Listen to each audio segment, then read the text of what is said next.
While our panelists take their seats, I just wanted to thank everybody for coming tonight. My name is Paul Foglin. I'm the president of the Empire Club of Canada, and welcome to our 113th season. This is the third evening event we've ever held in the club's history, and I just want to thank very briefly Gord McGuire. Where's Gord? Give him a round of applause. Well deserved. So Gord McGuire is on our board, and he co-chairs our evening events committee, along with Amber Canwar, who couldn't be with us tonight. She's not feeling well, unfortunately. And they've done tremendous work to put together these sorts of events. We're traditionally a lunch club. We've been doing it since 1903, but we decided it'd be great to start to do events in the evening. Not everybody could take 2 hours off in the middle of the day to talk about and come hear people talk about the issues of the day. So this is a new thing, and we're thrilled to have a great turnout tonight, and particularly for this subject matter. Does anybody care about housing? Few people. Nobody. So the title of tonight's event is How to Survive Canada's Housing Market. It's pretty dire. And before we get started in the panel tonight, we have a prize draw. And do I get to pull it now? Fantastic. Okay. So Adamo C. Palumo, congrats, the last guy to show up. You get a bottle of wine from Ripasso Bosan, sponsored by Cesare Fine Wines of Verona. Enjoy. It's good wine. I made sure to try it before we accepted it as our sponsor gift. So I'm going to invite Derek Serra from RBC Mortgages to give the formal introduction of our panelists. But before we do, let's just reflect that Toronto is actually number one. And unfortunately, it doesn't mean our sports teams. It's in housing prices. And we all know that Toronto has actually had the fastest rise in housing prices of any country in any city in the world last year. And so this is tremendous for economic growth. It's very exciting for anybody who owns property. It's exciting for people who can enter the market. But it creates a tremendous sense of unease and a massive burden for people, especially young people, who feel like they can't enter the market. So as we know, this housing hysteria led the provincial government to enact what they're calling the Fair Housing Plan, which I'm sure we're going to get some feedback and reaction to tonight from our panelists. But who knows if it'll make a difference? Who knows what's going to keep happening? I think these gentlemen will have a better sense than anybody else, so we're thrilled to have them with us tonight. So I'd like to invite Derek Serra to provide the formal introductions of our guests. Thanks, Paul. And it's nice to be here and nice to be representing RBC here tonight. And again, we've been kind of on a circuit and talking about mortgages more so than ever before. And my line has always been lately, other than Donald Trump, all people want to talk about is the value of their home and how their mortgage will fit into that kind of perspective and buying and selling and all those kind of great things. And so at RBC, we have a fantastic team across GTR in terms of our sales force. And certainly we have a few of them in the room. You'll spot them out. They all look like bankers. Those are, in fact, bankers that are around you tonight. And so anyway, I'm sure that this will be a great conversation and one that we're really proud to sponsor. And so thanks to the Empire Club for joining us. So on our panel this evening, we have Alex Avery, the Managing Director and Institutional Equity Research Individual for Global Markets at CIBC Capital Markets. So Alex. And John Pasalis, Founder and President of Realosophy. So John. And Jeff Rubin, economist and author of The End of Growth. And we have our moderator, which would be left with Greg Bonnell, and Greg is the real estate reporter and anchor for BNN. And so, gentlemen, over to you, and look forward to the discussion tonight. So thanks, and thanks, Paul. You can tell, by the way, that they're elevated higher than me, that they have the big ideas, and I'm the reporter, so I'm just going to keep them in line in case they get rough. Just a little bit about my background. I've been doing real estate for BNN for almost 3 years now. When I first started on the beat, the fallback phrase when I went on TV was the three hot markets, Vancouver, Calgary, and Toronto. We know what happened to Calgary, and now we know what happened to Vancouver. And it seems silly now that 3 years ago I would have been using language like hot, because we were nowhere near 33% price growth year over year. So as we discuss tonight how to survive Canada's housing markets and governments try to figure out how to fix them, whether they can or not, I think it's sort of important to start the discussion about what got us here in the first place so we can help navigate it. So I think I'm just going to go down the panel, get quick ideas from everyone on why they think house prices in Toronto got pushed to this level? Because everyone I talk to has a different theory as to that as well. So we'll start with Alex and move our way down. Sure. So I'm by day, I analyze commercial REITs, including apartment REITs, but a lot of shopping centers and office buildings and industrial buildings and things like that. And I've been doing that for about 15 years. And about, I would say maybe a dozen years ago, I started to notice that a lot of the conversations that I was having with people when I told them I was a real estate analyst immediately went to, is it a good time to buy a house? And that was sort of, I think, the early stages of the euphoria that I think has gripped the Canadian housing market. So I, started, I guess, writing down some of the experiences that I had and figured out that, there were a lot of misconceptions that Canadians had about housing. They didn't really understand the financial investments, the lifestyle impacts that they were making when they were buying houses. I published a book earlier, just in the fall, called The Wealthy Renter, and the objective of that book was really twofold. One was to highlight the merits and the appeal of renting in a home ownership crazed environment. No one really stands up and says, you're smart if you rent, or, there's a lot of appeal to renting. And I found that particularly a lot of young people in their 20s and early 30s felt a lot of pressure to buy homes when you have housing that's moving up at 33%, at record price to income, when you've got record low interest rates, record high personal indebtedness. That's not a recipe for success. And so I thought it was important to balance out that understanding of home ownership versus rental. And then the second thing was, more broadly, even for people who do choose home ownership, I am a homeowner myself, to better understand it and get educated on the topic before they make the plunge. One of the big themes in my book is really about government. And when you look at the housing market, it's no more of a market than the Canadian dairy industry. The government is, coach, referee, cheerleader, and fan in the game of housing. They determine all aspects of it, of the housing market. Everything from zoning and permits to property taxes, development charges, land transfer tax. You can take money out of your RSP. You don't have to pay capital gains. I mean, when you actually take a look at the housing market, it's almost entirely dictated by the policy that government puts forward towards, regulating the housing market. And so when you ask what's going on in the Canadian housing market, I would point firmly to policy mistakes that have been made over the last 15, 20 years. And most notably, they would be the Greenbelt and the Places to Grow Acts. Those are, I think, almost singularly responsible for, the current state that we're in. Lots of other things have had big factors like, I think low interest rates are just like gas on a fire. But I would say that policy is really what has got us to this point. And so I would lay this whole problem at the feet of government. All right, Jeff. What do you think, Jeff? Hi, just to introduce myself, my name's Jeff Rubin. For 20 years, I was the chief economist at CIBC World Markets. I left in 2009 to become an author. I started my career back in 1988, putting out a call for a 25% correction in housing prices, which at the time was quite controversial.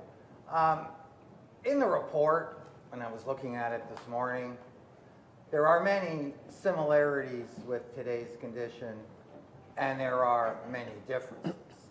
The report marked, decline in affordability, speculation, potential inflationary transmission from housing prices to the real economy. But that's not really why I made the call. I made the call not about housing prices at all. I made the call about interest rates. We had a zealot in the Bank of Canada. He was on an anti-inflationary crusade. And unlike most people, or at least the other chief economists on Bay Street, I believed him. Housing bubbles. I mean, a bubble existed all the time. Toronto's housing market was egregiously overvalued for at least 3 years before it crashed in '89. And if you want to talk about price increases, you mentioned a 33% increase this year. Well, in the space of 86 to 89, Toronto housing prices doubled. So that would mean 3 consecutive years of 33% increase. So you young guys haven't seen anything part of Well, this so program. what I'm saying is the market could have crashed at any time in the intervening period. What pricked the bubble, of course, was interest rates. Do you know what interest rates were when I made that call in 1989? A 91-day Treasury bill in Canada was 12.2%. A long Canada bond was 9.65%. We had a hugely inverted yield curve. Inverted yield curves means the bond market is already discounting a recession and hence future cuts in short-term interest rates. How did we get to 250 basis point inversion of the yield curve? Well, because Canadian short-term interest rates, under the guidance of Governor Crow in his crusade against inflation, was no less than 250 basis points above the federal funds rate, which was at the time about 9.5%. So really, it wasn't a call about affordability, it wasn't a call about speculation, it was a call about the cost to carry, because real estate corrections are ultimately about the cost to carry, and that was also true in 2007, 2008, where we had Fed tightening and the resets on the subprime mortgage rates. Without that Fed tightening, without the resets, who would know where U.S. property values and mortgage-backed securities would be? What are the circumstances today? For all of Governor Polos's pontifications about household debt levels, unsustainable mortgage debt, the fact of the matter is that he's ruled out any rate increases. And indeed, there's probably about a 50% chance still that the next move from the Bank of Canada is a cut. And while the Ontario government was unveiling its grandiose plan of 16 different points to rein in housing demand, from vacancy tax to foreign speculator taxes, as if only foreigners speculate and domestic owners don't, guess what? 5-year mortgage rates fell about 20 basis points because of a curve flattening rally in the U.S. bond market. If I had to net, I'll put my money on the impact of the 20 basis point decline in 5-year mortgage rates. That's not to say that a bubble can't be pricked. That's not to say that Toronto's real estate prices aren't overvalued. But what it is to say is there's no context today to prick that bubble. And until there is a context, overvalued as it might seem, real estate demand and real estate prices have only one direction to go, and that's up. Later on in tonight's discussion, I'll point out what could change that world, but really the key here is borrowing rates and what's going to happen to them over the next 24 months. No one here is concerned about a plateau in housing prices. Why people came here today is they're concerned about a crash. The gun is loaded, but there's nothing to pull the trigger. All right, so we know where Jeff stands on the issue pretty clearly. John, obviously you have a different perspective, an interesting one. I saw one of your tweets today that really intrigued me about the psychology of the herd. Yeah, I mean, I mean, before we get to that, I mean, that's kind of what's going on right now. You know, Toronto's real estate market's really interesting. I mean, I think for about 15 years, up to the start of 2016, you know, I'd say Toronto's market was pretty normal. And, you know, even though most people and a lot of people were talking about a crash because prices were going up 5 to 10% a year, it was a sustained boom, it was irrational, you know, you kind of read this in the press.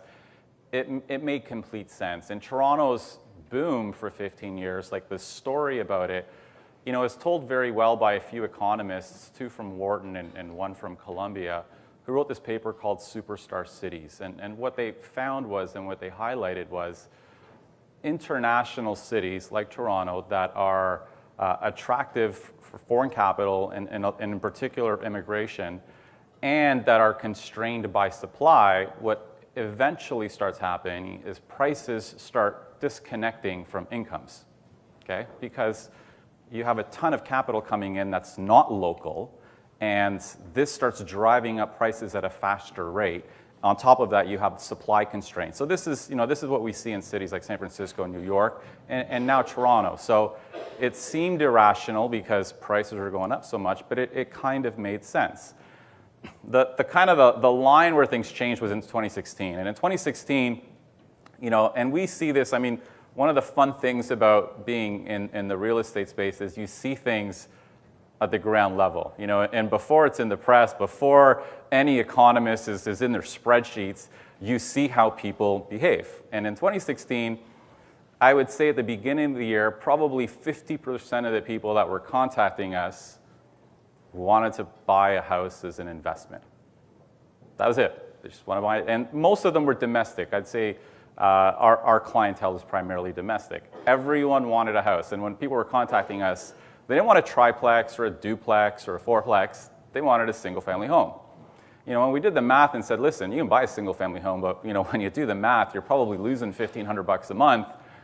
Everyone's answer was the same. It was like, I don't care. Why do I care about losing 15? It's going to go up 10, worst case 10% a year, probably 20 by next year, right? So, I mean, anyone who studies history and economics knows this is not normal behavior. And this kind of alarmed us a little bit. So we actually started looking at the data. That's one of the things that our company does is we try to find what's going on in the data. And we published a report last month where we basically looked at every single sale in the GTA from 2014 to 2016. And we said, okay, let's look at all of these sales and let's figure out what percentage of the homes that sold were rented out immediately after the buyer took possession. And we were able to do this because we had the MLS sales data and we had the MLS lease data, right? So this is just MLS leases. And in 2016, the percentage of investors kind of skyrocketed. In particular in the 905, in areas like Aurora and Newmarket, in 2012, maybe 5% of homes were being sold to investors. And in 2016, 20% of homes were being sold to investors. And because we had all of the data in terms of what each investor paid for the house, what their taxes were, what they're getting for rent, it's not hard to calculate if they're making money or if they're losing money using some very basic assumptions. And we just assume they put down 35%, which is pretty generous. And 95% of these properties are cash flow negative. They're losing money. And on average, they're losing $1,300, I think it was. So, what's happened in 2016 is kind of when, at least what I'm seeing is sort of when this investor psychology kind of kicked in, this idea that, and both from buyers and from investors. From buyers, it's this feeling like if I don't buy a house now, I'm never getting in. And I got to pay whatever price my agent tells me. And on the investors, the psychology was, well, why don't you just take out $200,000 home line of credit, put it down on a property, it's going to make 20% a year. You're not going to find a safer and more secure investment than that. And that's really what kind of pushed prices, I think, through the roof in 2016 and in the start of 2017. So, and to Greg's kind of point about, I tweeted today about how I find this psychology of housing markets insanely fascinating because if you looked at how people were talking 2 months ago, everyone was looking at buying a house. The psychology was, if I don't buy a house now, I'm done. Like, I will not be able to buy one. And this is how people were talking. You'd see them in sales offices, 20 offers on houses, people paying 10 to 20% more than homes were worth, like just completely irrational prices. And in the past 4 weeks, it's completely changed. And it's changed for a couple of reasons. A, new listings kind of went through the roof. So over the past 4 weeks, the number of properties for sale is up like 50 to 60% over last year, okay, which is an insanely high number. And on top of that, you have more listings, and then all of a sudden you have buyers kind of holding back thinking, well, what's the government going to do? Is this going to impact the market? Is kind of what happened to Vancouver going to happen to Toronto? So in 4 weeks, we went from this, panic buying to everybody kind of stepping back. And houses now, on their offer nights are getting no offers, or they're getting one offer, or, you know, and it's a complete shift, and it's really fascinating how, you know, things can kind of just turn in 4 weeks. Okay, so we know we got cheap money. We know we have domestic speculators, even though everyone wanted to point their finger at the foreign boogeymen for the longest time.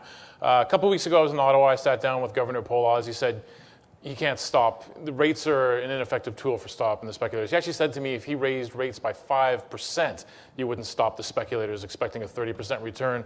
I asked Bill Morneau if he was going to do something about capital gains. He said no.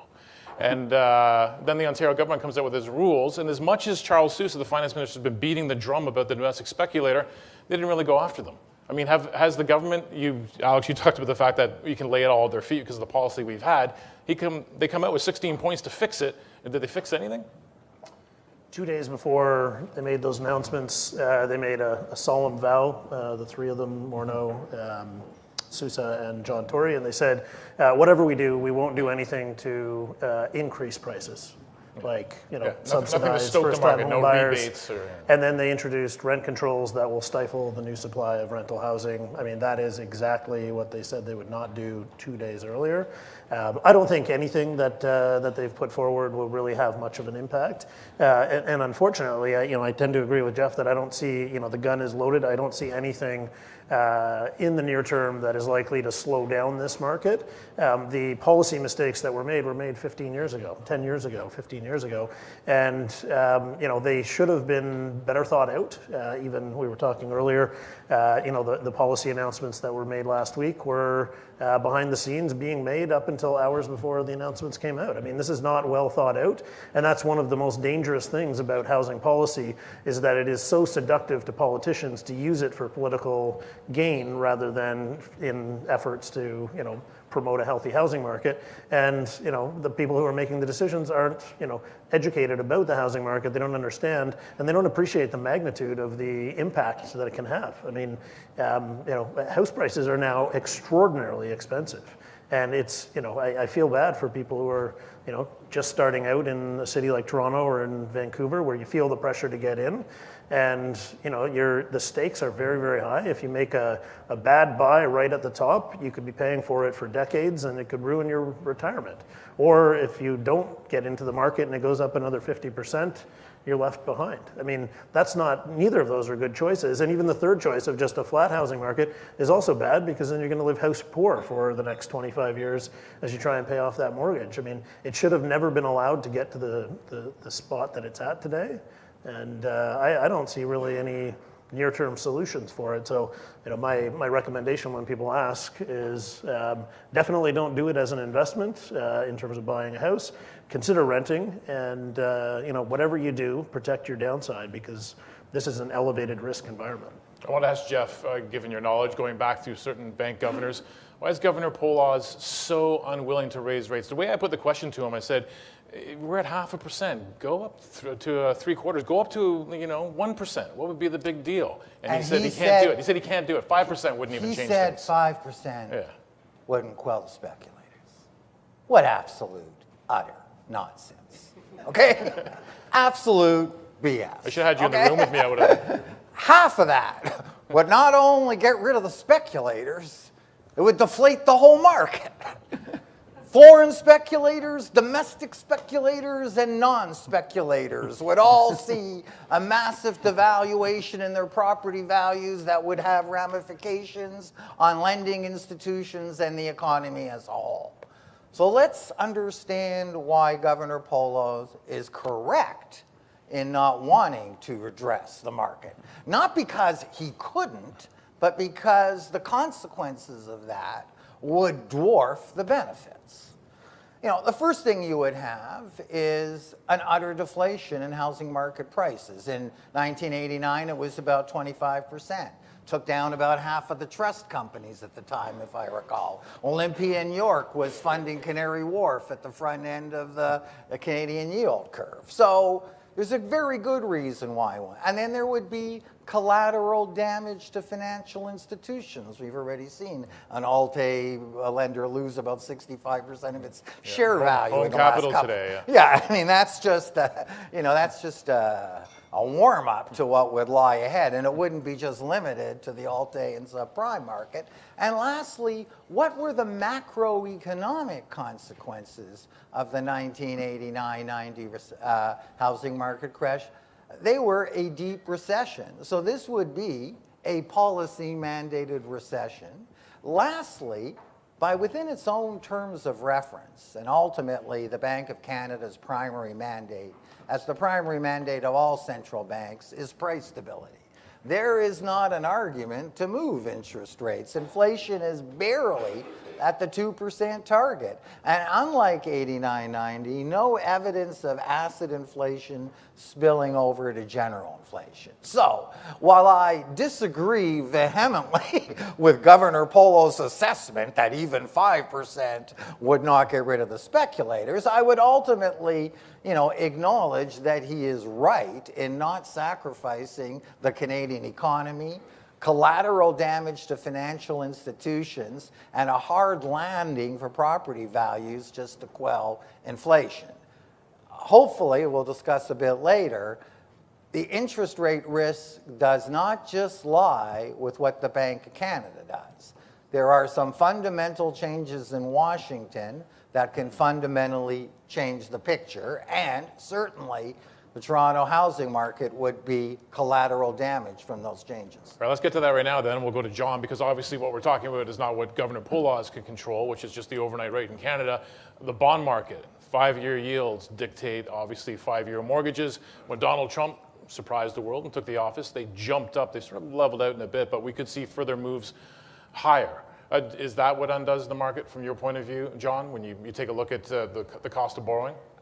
I mean, I don't think so. I don't think it's going to go up in any meaningful way to kind of curb demand. We have a lot of, rates would have to go up quite significantly to kind of cool investor demand.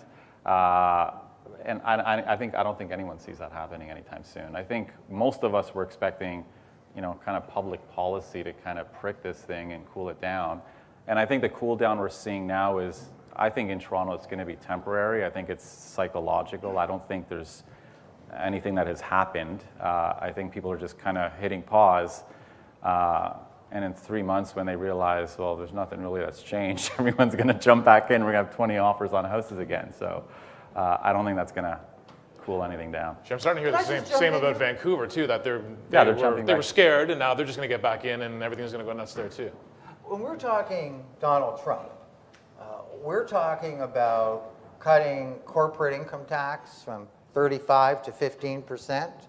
We're talking about a $15 billion increase in defense spending, not to mention the $1 billion of infrastructure, not just the wall against Mexico, but an infrastructure project spending in line with the highway projects that Eisenhower did in the 1950s. Okay, so we're talking about a huge increase in U.S. deficits that are funded in the U.S. Treasury market, quite apart from what the Federal Reserve Board does. So, I think there already is significant risk if, in fact, that's the fiscal direction taken.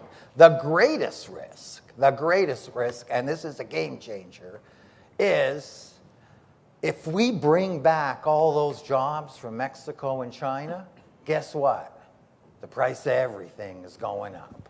The grand bargain of globalization is higher profits and lower consumer prices traded off for local production and employment. And NAFTA is a perfect example of that. If Donald Trump goes ahead and imposes, forget about the 20% duty on softwood lumber, that's been going on for a long time and it's a sideshow. But if he goes ahead and imposes a 35% tariff against Mexico and a 45% tariff against China, that's a game changer for inflation. And this is bigger than just Donald Trump. Okay, Bernie Sanders from the Democrats was arguing the same kind of thing. that trade deals have screwed U.S. workers. And if you look over at Brexit, that was the same vote. And Marine Le Pen in France, she's talking about taking France out of the EU and you know, reversing globalization. These are game-changing events, and you know, they inherently involve distributional questions. I mean, they inherently involve, you know, the loss of the middle class, the reduction in real wages, but the quid pro quo here for getting that production back is higher prices, higher inflation. Higher inflation will be addressed by both the monetary authorities and by the bond market. And therein lies the challenge, because while Governor Polos is not going to just slam on the brakes like Governor Crow did back in 1989, I would say from the 2 to 5 year part of the mortgages is about the bond market.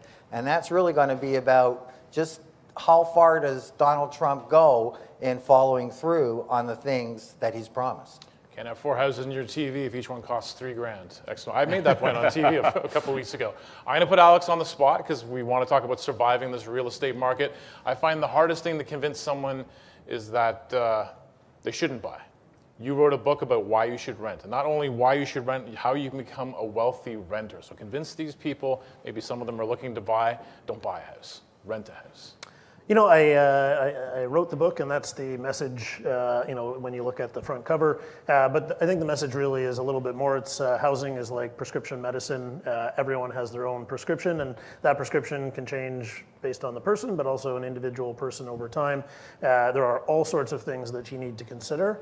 But I think, you know, outside of your own personal circumstances, when you're looking at a market that is at record highs, you know, record indebtedness, record low interest rates, that's a good time to take pause and say, you know, what is this the equivalent of? If I'm your financial advisor and I come to you and I say, like, listen, Greg, I've got a great plan. Let's take 5 times your net worth. We'll put it into a single stock that's trading at the highest price it's ever been, the highest PE it's ever been, and everyone in the market is levered to the roof. The transaction costs will be about 10%, and the market is totally illiquid, and you're going to hold it for 25 years. Let's hope. I say, put me in it, Alex. That sounds Put me like a in fabulous, fabulous personal financial plan. But you know, that's not to say that the market is going to go down. It's just that if you aren't really appreciated, I mean, if you say that to someone, say, go to anyone you know and say, like, listen, you've got $50,000 worth of savings. Why don't you go out and borrow another $50,000 and buy some bank stock, which in Canada is a regulated oligopoly, a pretty safe bet. Almost no one is going to take you up on that. But if they say you've got $50,000, let's go out and borrow $950,000, 20 times that amount, and buy a house that's going to cost you a lot of money every month instead of paying you a dividend. That seems to be very popular. But that's, you know, that goes back to, I mean, I think I'm going to sell my house. well, I own a house. There are lots of good reasons to do it, but fear of missing out is not a good reason to get into the market. And I do think that there are some challenges. I disagree with Jeff a little bit on the interest rates or the importance of interest rates. One of the things that I've found is really bizarre about housing and you know, the whole economist view that you know, affordability is important. Affordability really isn't important, which is kind of a hard thing to wrap your head around. People don't buy houses because they can afford them. They buy them because they want them. I went down to Manhattan about 6-7 years ago, and we had a woman who was working on the desk. She was about 26 years old, had a bunch of meetings during the day. We went out for a drink at night, and I said, you know, you moved down from Toronto 9 months ago. How's it going? She's like, oh, New York is fabulous. I absolutely love it. I said, you know, so where are you living? She's like, oh, the Upper West Side. I'm like, oh, how much are they paying you? And then I said, how big is your apartment? Because it's, you know, notoriously small apartments. And she said it's 800 square feet. And in New York terms, that's a palace. And she saw the shocked look on my face. And then she said, oh, no. I have 3 roommates. And I was like, you have a boyfriend and, you know, another couple? No. 4 separate people living in an 800 square foot apartment with 1 bathroom. That's a perfect example of a housing market where the price of housing is not dictated by what people can afford, but by the amount of people who want to work there. I would say in the case of the Toronto crash, which Jeff correctly called ahead of time, which almost no one did, perhaps no one but Jeff did, I would say that employment was another big factor in that one, in addition to interest rate changes.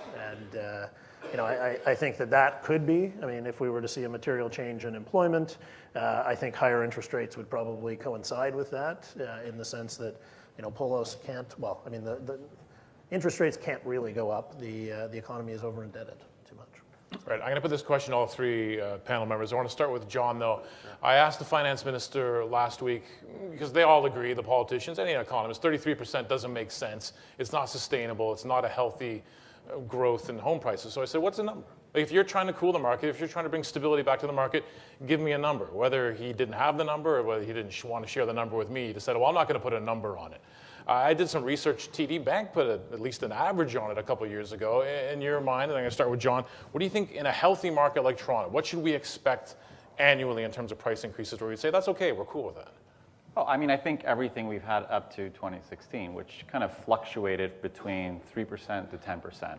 And I think that was relatively, that's high. Like, let's not kid ourselves. That's a booming market. That is not a normal rate of appreciation, but it made sense for Toronto, and it didn't seem speculative. Everything was pretty normal. So I think that is normal, and now we're kind of obviously in this crazy period.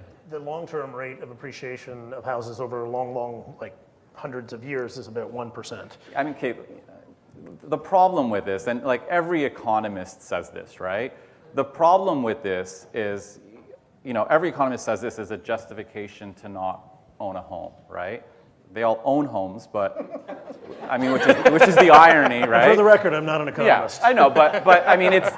I think the problem with this, and I think why most people looking at buying homes don't connect with, not yourself, but this economic argument that most academics make, which is it's only going up 1%. It doesn't make sense to buy a home.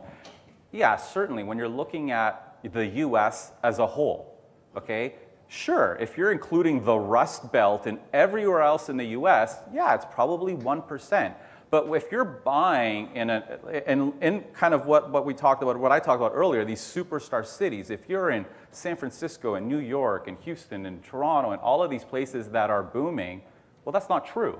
And I think that's one of the problems for home buyers. They hear these stories, and it's completely disconnected from what they see. And it's not just Toronto; it's everywhere else. And it's not everywhere else, though. It is. It's absolutely not everywhere else. It's most other booming urban core Sorry, cities. did you just define the subset of cities that you're talking about with high house prices as cities that are booming? So in all of the booming cities, house prices are booming. I agree with you.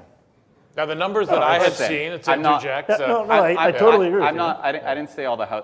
My point is, like, in the main urban centers, okay? Yeah. In these areas that except are attracting for Montreal, a lot of... except for Ottawa, except for Calgary, except for Edmonton, except for like hundreds of large cities in the US. They're not as supply constrained, and they're not attracting as many international...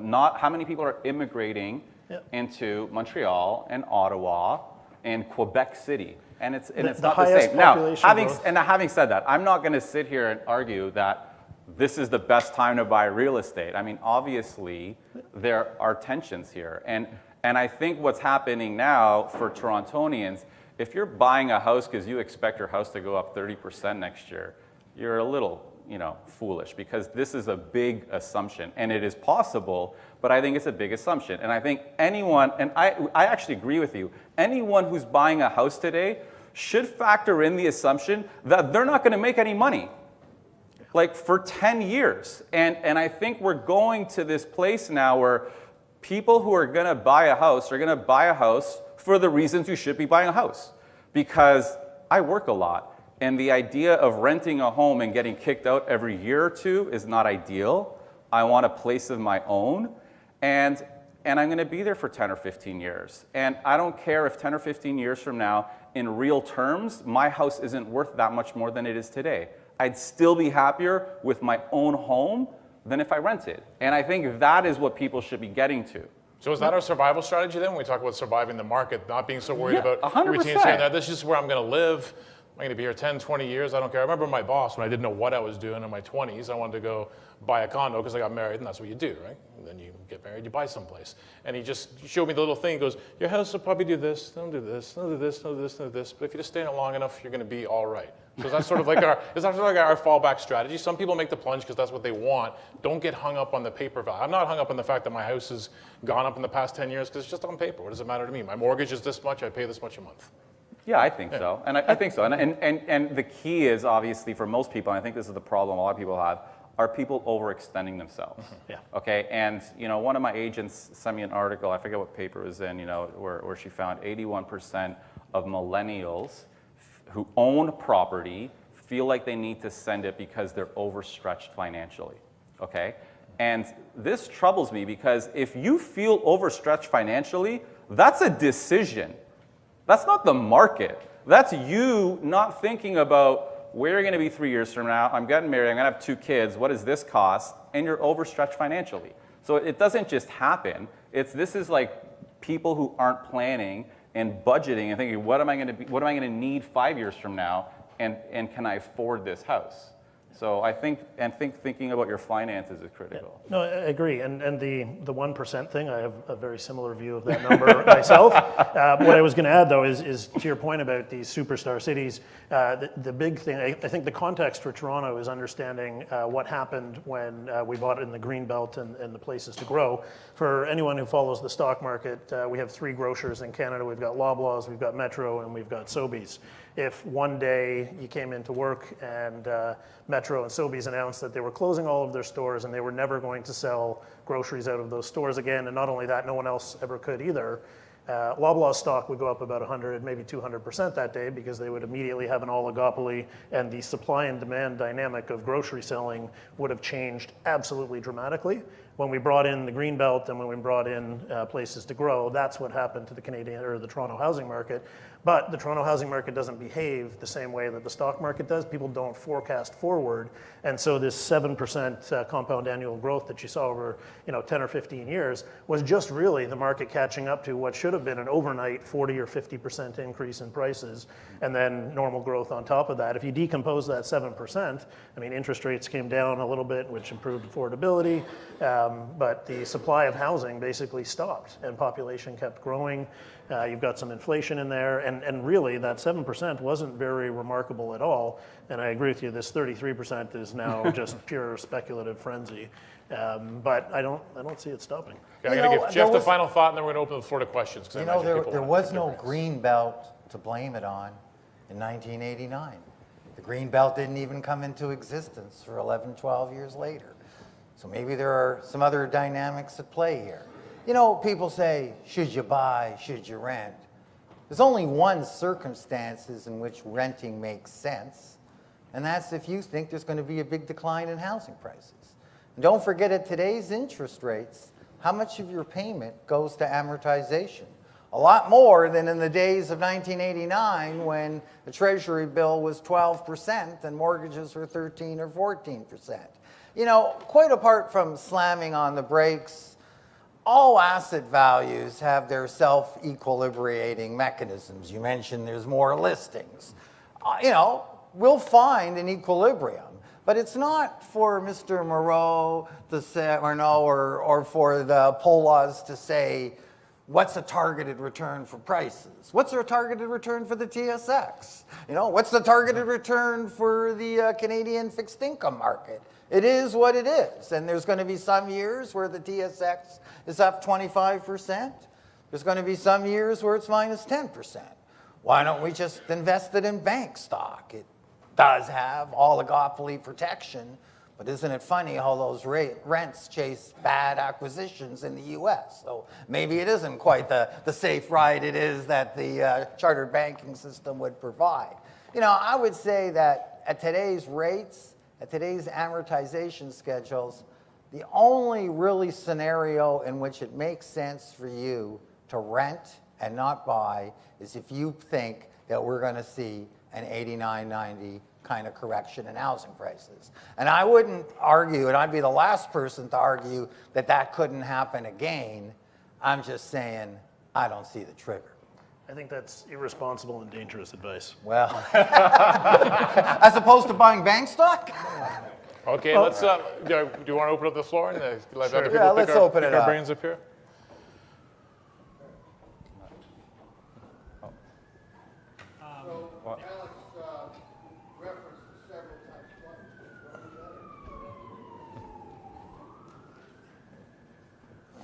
I'll introduce myself. Peter Gilligan. I'm the founder of a little home builder called Mattamy Homes. You had lunch with one of my colleagues today. Yeah. So obviously I have a little experience in this topic, but anyway, you talked a lot about laying some of the blame at the feet of the provincial government for the Places to Grow Act, etc. So if you were going to say, and you guys have all talked about, wouldn't it be nice if we had a more stable market, which we all would welcome? 10 years from now, describe how you think we would introduce more stability into the housing market here in Southern Ontario. So when you look back at what the Ontario government did with the Places to Grow and the Greenbelt Act, I mean, greenbelts, I think, are a misunderstood dynamic. People think they're about the environment. They think that, this is a, altruistic thing for the future. The reality is that greenbelts are driven by municipal budgets. If you go back to the 1960s and 70s, when you had massive suburban sprawl, that was at times when, low energy prices, governments had, very limited debt. And so the plan was we're going to build all of this sprawl, and then we're going to pay off all of the infrastructure by the time we need to replace the infrastructure. Anyone in the investment world in the last 10 years has heard nothing but massive estimates of what the deferred infrastructure deficit is across almost every North American city.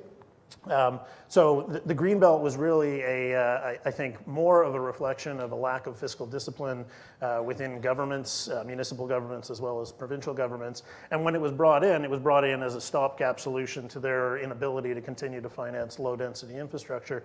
But if you go back and you read all of the academic work on Greenbelts that acknowledge some of this economic driver behind it, every single piece that you read will say, great idea, these Greenbelts lead to more sustainable cities, less carbon footprint, all of these fabulous benefits, and I agree with all of that. But every piece of research, every piece of academic study starts with one statement, and it's always, before you bring it in, invest massively in transportation infrastructure.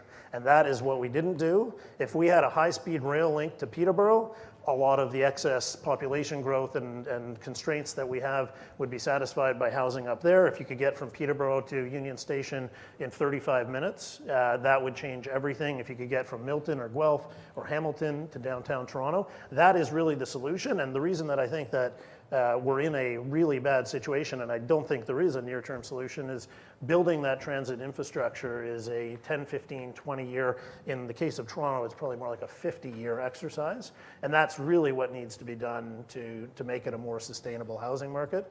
And so I'm concerned. I don't know what the future holds, but as I said or alluded to earlier, up is not good, flat is not good, and down is not good. We're in a tough situation. Yeah, I think we have another one over here. Thank you for the presentation. Quick question. So you've been talking about the housing market as if it was a single entity, but we have condos and we have houses in Toronto, and I think the prices are driven by different factors. Maybe you can talk about, each of you panelists can talk about that as well. Thank you. Well, some suggestion too that it was all about single-family homes at first, but now it's bleeding into the other segments because you can't afford a single-family home. What do you see in John? Yeah, I mean, it's the markets. I'd say the condo story is probably the most interesting thing about Toronto's condo market because, I mean, this is the one segment everyone thought was just going to explode, right? I mean, you read these stories, 25, 30,000 units under construction. We're going to be oversupplied. They're all being bought by investors. And the interesting thing is the exact opposite has kind of happened. I mean, right, at least in the short term, in the past 3-4 months, it's actually been the condos that have kind of been lower in terms of supply, than single-family homes in the resale market. And condos are booming right now. And I think it's a combination of the mortgage rule changes that were put in place in November really put a lot of people who had less than 20% down out of buying a single family home. Like, it's done. Like, your budget got slashed by 20%. Your only option is a condo. That combined with obviously the other factors, which are demographic and people really preferring to be in the core. All these stories we read about in different media sources of people wanting to raise family downtown. It's true. I mean, people are just preferring it to have a different lifestyle, so not commuting 2 hours. So, I think what's happening in Toronto is, and why I don't necessarily think, the solution is more single-family homes. I mean, I think when cities develop and they grow, you adjust from, growing up assuming you're going to have a detached home on a 50-foot lot to one where living in a condo is normal. And that's the way most cities are. Toronto's kind of unique for a grown-up city where that's not a serious option. So I think we're getting to that point now. Any more? I would say that anytime you make an investment in real estate, you're making an investment in two things. One is the building, and the building goes down in value all the time, always, continuously, forever, with no exceptions. Always building going down in value. The only thing that can go up in value is the land. And that is depending on where the land is. If you buy land in the middle of nowhere, it might be worth nothing forever. But to the extent that you have positive dynamics, you can get house or land prices going up. So to the extent that you want to maximize your real estate investment over long periods of time, you want to maximize the percentage of the investment that you make that is represented by the land and minimize the building portion. And that's, that's an entirely separate conversation from what your personal accommodation needs are. But I would say that in the short term, definitely, we had a surge of completions in condominiums last year. The market got a little bit spooked by the magnitude, worried that it wouldn't get absorbed, got absorbed just like that. And now there's actually a shortage in the pipeline. So, I think we saw 11% condo rent increase in the last 12 months. Which is huge and was unexpected. But I expect that you'll probably see that for the next year or two as we continue to have a shortage. It's a shortage of aggregate housing in the shorter term. In the longer term, the only way that we can satisfy the demand for more accommodation in Toronto, absent some significant policy changes, is just more high-rise. So supply and demand, you're going to see a lot more supply of condos, and single-family homes in the GTA are, almost tapped out. As a percentage of the whole, there might be another 3% or 4% supply increase. And then if we don't have policy change, that's all the single family homes that we'll have. Right, we have one more. I think we have time for one more. I'm going to one comment on the earlier question, because I think it's really interesting. The first question about what we do 10 years from now to cool the market or to manage it. I was in Dubai about 2 months ago to look at how their government manages the real estate sector. And obviously my role coming from Canada was, okay, what can they learn from developed countries to do? And while there were a lot of things, we were able to tell them, me and my counterpart, that they can improve on, it was fascinating because we went there, and because their market is so new, they're doing things that we don't do here. And what I mean by that is they have so much information about what is going on in their market, they can introduce policies instantly to change it. So every new construction property is registered on their land registry system. It cannot be assigned without people paying taxes. People cannot, if people start flipping properties in short periods of time, they track it and will instantly introduce a speculation tax if more than, say, 10% of people are flipping homes. So they have so much data at their fingertips and are really able to manage it. And I think that's one of the problems we keep hearing about in Canada. Yeah, either we don't have the data or no one's willing to actually collect it and tell the truth about it. I think time for one more question before. You mentioned Toronto as an international destination and attracting foreign speculation. And you also brought up that flexibility in foreign countries to adapt with the housing market.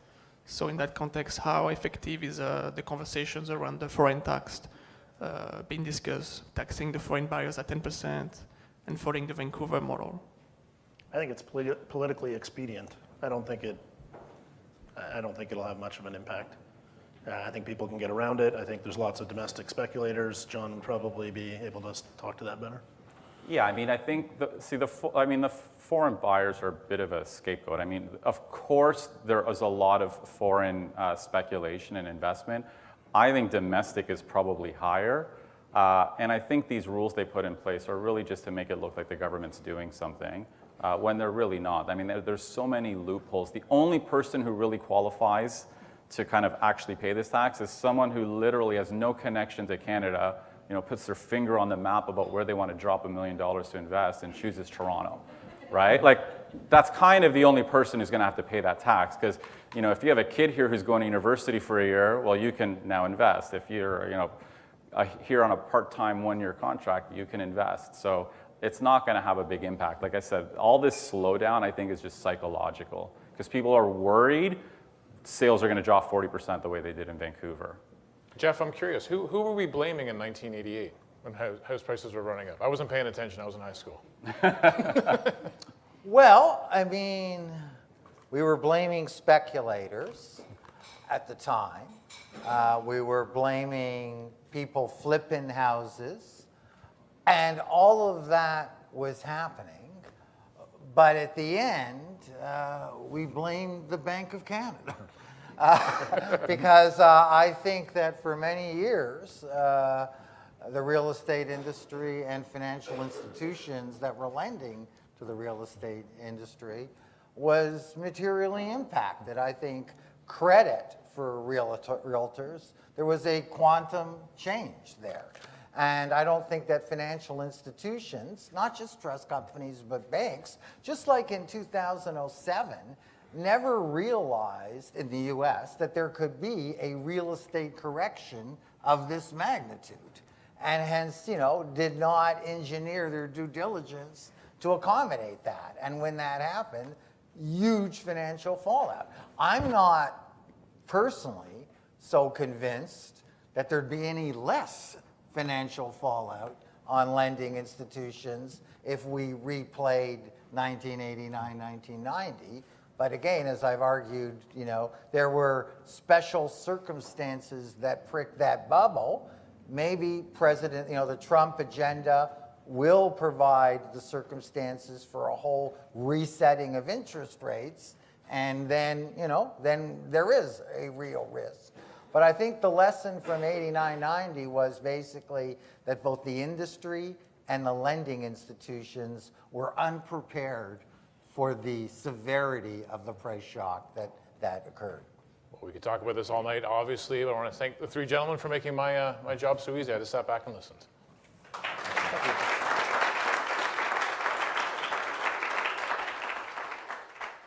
So we've hosted over 20 events at the Empire Club this season, and I can say without reserve that was one of the best discussions we've had. So another round of applause for our panelists and our moderator. It's my pleasure to invite Derek back up to officially thank our panelists, and just a bit of housekeeping while Derek's making his way to the front of the room. So please stick around. The bar will be open. There's lots of food to go around. And we have our next event is on May the 5th. It's a lunch event. It's not an evening event. And it's with the new CEO of the ROM and the AGO together talking about our cultural institutions. So we like to mix it up at the Empire Club and provide a lot of different types of events. So, Derek? Thanks so much, and gentlemen, that was great. I mean, I think the one piece I would add to all that discussion is really just about, when you're thinking about buying or anything that you're doing now more than ever before, clients need advice, and they need to sit with a professional who understands the market, can provide very educated advice, and move at the speed of the market. And that's something that RBC is great at, and that's why we've become the leading trusted brand in Canada, and something that I would highly encourage all of you, if anyone's thinking about buying, don't look at the CIBC guy. But no, and I mean, another great brand. For me, it's about advice, and sitting with your bank and talking about these scenarios is more important now than ever before, because there's just so much discussion about it and so much uncertainty. And in certain cases, when you have the advice and you're working with the numbers, you get a better understanding of what's possible, what's doable, and what the future looks like. And so anyway, we were just really pleased to be a part of the event tonight, and look forward to chatting with others afterwards. And again, great discussion, gentlemen. Thanks so much. All right. Thanks, everybody.